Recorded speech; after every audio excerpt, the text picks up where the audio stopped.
GP block Meerut, जिधर आज भी मरे हुए लोग दिखाई देते हैं, जिस जगह को इंडिया का जाना माना न्यूज़पेपर भी कहता है इंडिया का मोस्ट हॉन्टेड प्लेस में से एक। पर एक ऐसा ब्लॉक जो आर्मी के लिए बनाया गया, वो आज क्यों इतना खौफनाक बन गया, जिसने लोगों को इतना डरा दिया कि वो आईसीयू तक पहुंच गए। क्या हुआ था, कैसे ये जगह बनी मरे हुए लोगों का घर, और आज की स्टोरी में लोगों के खुद वहाँ के एक्सपीरियंसेस हम शेयर करने वाले हैं। तो कहानी में अंत तक बने रहें, क्योंकि ये कहानी आज तुम्हें खौफ से भर देगी, क्योंकि ये कोई नॉर्मल स्टोरी नहीं है, इट्स अ हॉन्टेड स्टोरी। और दोस्तों, वीडियो शुरू करने से पहले अगर आपको ऐसे ही हॉरर पैरानॉर्मल वीडियोस पसंद हैं तो अभी के अभी चैनल सब्सक्राइब कर लेना, ताकि तुमसे ऐसी कोई भी कहानी मिस ना हो। चलिए बढ़ते हैं कहानी की ओर। तो दोस्तों, ये जीपी ब्लॉक बना था 1803 में, जब इंडिया के ऊपर ब्रिटिश रूल था। ये अंग्रेज़ों ने अपने आर्मी के लिए बनवाया था, जहाँ पर हाई रैंक ऑफिसर्स रहते थे। तभी 1947 में जब हमारा देश आज़ाद हुआ, इस जगह को खाली कर दिया गया, लेकिन यही जगह इंडियन आर्मी ने टेक ओवर कर ली। यहाँ पर इंडियन ऑफिसर्स रहते थे। तभी जीपी ब्लॉक में मेजर वर्मा रहते थे, वो और उनकी फैमिली। और कहा यह जाता है कि 1985 में उस जीपी ब्लॉक में एक ऐसी आग लगी जिसमें मेजर वर्मा, उनकी वाइफ, उनकी दोनों बेटियां और उनकी एक नौकरानी उसी घर में जल के राख हो गई। लेकिन 1985 के बाद वो मेरठ का जीपी ब्लॉक पहले जैसा नहीं रहा, क्योंकि उसके बाद से यहाँ पे बहुत सारी हॉरर एक्टिविटीज़ होने लगी, पैरानॉर्मल एक्टिविटीज़ होने लगी। दोस्तों, इस जगह पर ना पहला इंसिडेंट हुआ 1986 में, जब यहाँ पर एक आर्मी ऑफिसर था जिसका नाम था अजीत सिंह।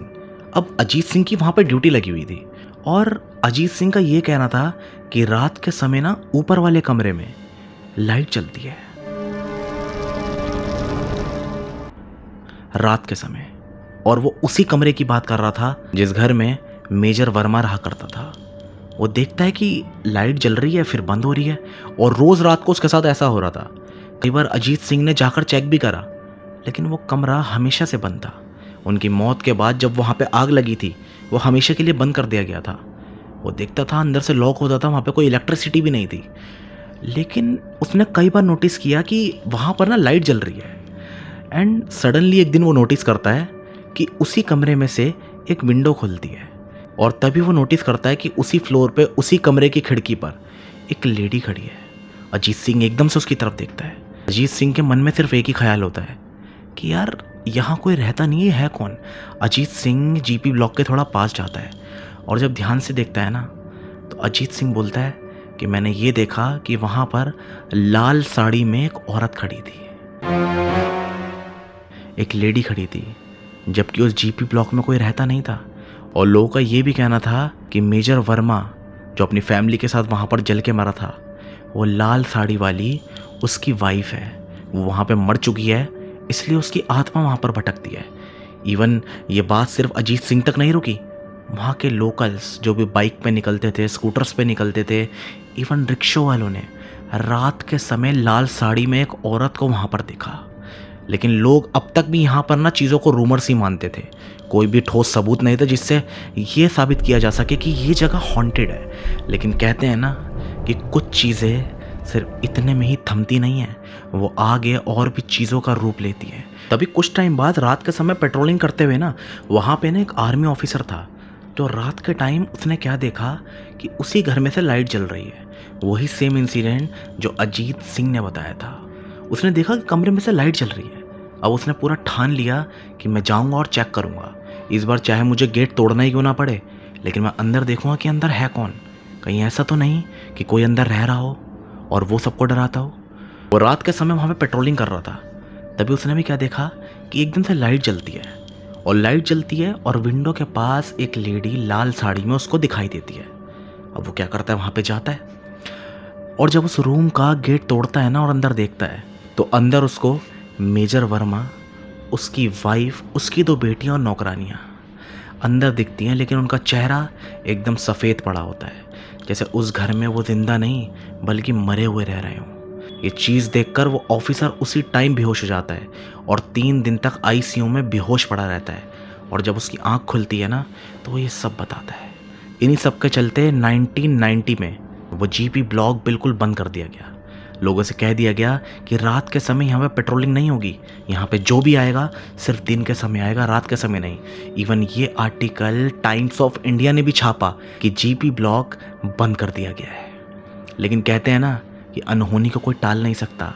तभी 1992 में 4 लड़कों को जीपी ब्लॉक में जगह दे दी जाती है। एक्चुअली 4 लोग आते हैं जो कि कैंटीन वगैरह संभालते थे वहाँ पे, तो वहाँ पे रहने की और जगह नहीं थी, तो उनको जीपी ब्लॉक में ही घर दे देते हैं कि यहीं पे रहो, तुम खाना वाना बनाओ, यहाँ पे तुम स्टे कर सकते हो। अब उनको जगह दे दी। अब होता क्या है दोस्तों, रात का टाइम ना उन चारों दोस्तों की ना एक आदत थी कि रात के टाइम खूब पार्टी करना, मस्ती करना, शराब पीना। वो रोज़ रात को दारू पीते थे। अब उसी जीपी ब्लॉक के नीचे ना 2 गार्ड्स भी थे जो इनकी आवाज़ों से, इनकी मस्ती से बहुत ज़्यादा परेशान थे। वो रोज़ रात को यही ड्रामा देखते थे कि लोग रात को बैठते हैं, दारू पीते हैं, मस्ती करते हैं। और उसके बाद 13 सितंबर 1992, किसी को पता नहीं था कि इस तारीख को उन 4 लड़कों की जो उस कैंटीन में काम कर रहे थे उनकी आखिरी रात होगी, क्योंकि अगले दिन वो चारों लड़के बाहर आते हुए दिखाई नहीं देते। एक दिन बीत जाता है, सभी लोग परेशान होते हैं कि रात को तो इनकी आवाज़ें आ रही थी, ये है कहाँ। और जब अगले दिन देखा जाता है ना, तो अंदर से उनकी लाशें मिलती हैं। लेकिन उनकी लाशों के चेहरों पर ना एक अजीब सा डर होता है, जैसे इन्होंने कुछ खौफनाक देख लिया हो। लेकिन चारों लोगों का एक साथ मरना पॉसिबल नहीं था। वहाँ आसपास के लोग आज भी कहते हैं कि शायद उनकी जो शराब थी ना वो जहरीली थी, इसलिए वो चारों के चारों मर गए। लेकिन आज भी कुछ लोग ये कहते हैं कि वो वजह शराब नहीं थी, बल्कि कुछ और ही थी, कोई पैरानॉर्मल एक्टिविटी थी। लेकिन उसके बाद लोगों को कुछ एक्सपीरियंसेस और कुछ हादसे ऐसे हुए जिसके बाद जीपी ब्लॉक हमेशा हमेशा के लिए बंद कर दिया गया। और टाइम्स ऑफ इंडिया ने भी उसको कह दिया द मोस्ट हॉन्टेड प्लेसेस में से एक, जो कि इंडिया के मोस्ट हॉन्टेड प्लेसेस में से एक आता है। अब वो क्या इंसिडेंट थे, ज़रा ध्यान से सुनना। और एक किस्सा हुआ था साल 2014 में, जब एक हवलदार था जिसका नाम था राजेश, जो उसी जीपी ब्लॉक की छत पर मरा हुआ मिला। किसी को पता नहीं था कि वो वहाँ पर कैसे गया, क्यों गया, क्योंकि वो ब्लॉक हमेशा के लिए बंद कर दिया गया था, वहाँ कोई रहता नहीं था। लेकिन वहाँ हुआ क्या, वो अगले दिन वहाँ पर मरा हुआ गया। तभी एक रिपोर्टर जिसका नाम था शेखर, तो दोस्तों शेखर जो था ना वो एक रिपोर्टर था जो इन सब चीज़ों पर बिल्कुल भी बिलीव नहीं करता था। अब शेखर डिसाइड करता है परमिशन लेके कि मैं रात के समय वहाँ पर जाऊँगा और मैं ये साबित कर दूंगा कि ये सब चीज़ें ना बस लोगों के रूमर्स हैं, एक अफवाह है, यहाँ पे कुछ भी हॉरर नहीं है। और रात के समय अकेला वहाँ पर जाता है। उसके हाथ में एक टॉर्च होती है, एक कैमरा उसके सर पे लगा होता है जिससे वो सब कुछ रिकॉर्ड कर सके। और शेखर रात के समय उस घर में घुस जाता है। जिस टाइम शेखर जा रहा होता है ना, वहीं पे आसपास आर्मी के और भी कैंपस होते हैं, क्योंकि जीपी ब्लॉक ही खाली बंद किया गया था। वो मिलते कहते रात के समय यहाँ से कहाँ से जा रहे हो। शेखर उस टाइम परमिशन दिखाता है कि मैं परमिशन लेके आया हूँ। तभी एक आर्मी ऑफिसर उससे बोलता है, उसको वार्न करता है, कहता है भाई साहब आप परमिशन लेके तो आए हो, लेकिन अपनी जान की सेफ्टी ना अपने हाथ में होती है। आपका शायद यहाँ पे जाना सेफ नहीं है, छोड़ो मत जाओ यहाँ पर पहले भी बहुत इंसिडेंट हो चुके हैं। तभी शेखर बोलता है कि ये सब रूमर है, ऐसा कुछ नहीं है, मैं आज साबित करके दिखाऊंगा कुछ नहीं है, देखो कैमरा लगा हुआ है ना, कुछ नहीं होगा, सब रिकॉर्ड करके लाऊंगा। शेखर जीपी ब्लॉक के अंदर घुस जाता है। शेखर देखता है कि काफ़ी टाइम से ये जीपी ब्लॉक बिल्कुल बंद पड़ा है। वो टॉर्च को जलाए अंधेरे में, जहाँ पर कोई बिजली का कनेक्शन नहीं है, स्टेयर से ऊपर चढ़ रहा है। और वहाँ पर रात के समय बिल्कुल शांति है, 1 से 2 बजे का समय है। जब शेखर वहाँ पर जा रहा था, सिर्फ उसकी कदमों की आवाज़ आ रही थी, सिर्फ कदमों की आवाज़। तभी शेखर सारे फ्लोर से चेक करता हुआ सीधा छत की ओर बढ़ जाता है। छत देखता है, छत बिल्कुल खाली। शेखर के कैमरे में सब कुछ रिकॉर्ड हो रहा होता है। शेखर समझ जाता है कि यहाँ पर कुछ भी नहीं है, बस सब कुछ एक रूमर है। लेकिन कहते हैं ना कि कुछ हमारे फैसले ज़िंदगी के ठीक नहीं होते। तभी शेखर छत पे इधर उधर चेकआउट कर रहा होता है, और तभी ना उसको कदमों की आवाज़ आती है, उसी स्टेयर से जिस स्टेयर से शेखर चल के छत पे आया था। वो फील करता है कि स्टेयर से कोई गया। शेखर स्टेयर्स की तरफ आवाज़ मारता है, कहता है कौन है नीचे, कोई है क्या यहाँ पे। कोई जवाब नहीं आता। शेखर अपने टॉर्च को जलाए स्टेयर्स से नीचे की तरफ बढ़ता है। तभी शेखर क्या देखता है कि स्टेयर्स पे मुंह नीचे करे एक लेडी बैठी हुई है। एक लेडी, वो भी लाल साड़ी में। जो रूमर्स उसने सुने थे ना कि यहाँ पे लाल साड़ी में एक लेडी दिखती है, वही उसने देखा कि लाल साड़ी में एक लेडी बैठी हुई है। शेखर पीछे से आवाज़ मारता है, कहता है कौन हो आप यहाँ कैसे आए, यहाँ पे रहते हो क्या आप। कोई जवाब नहीं आता। शेखर फिर से बोलता है, लगता है आपने लोगों को डराने का ठेका ले रखा है, कौन हो आप बताओ, पीछे मुड़ के देखो। शेखर सिर्फ इतना बोलता है। तभी वही लेडी पीछे मुड़ के देखती है, लेकिन वो पूरा पीछे नहीं मुड़ती, सिर्फ उसका मुंह पीछे की तरफ पूरा रोटेट हो जाता है, धड़ उसका सामने की तरफ ही रहता है और वो पीछे मुड़ के शेखर की तरफ देखने लगती है।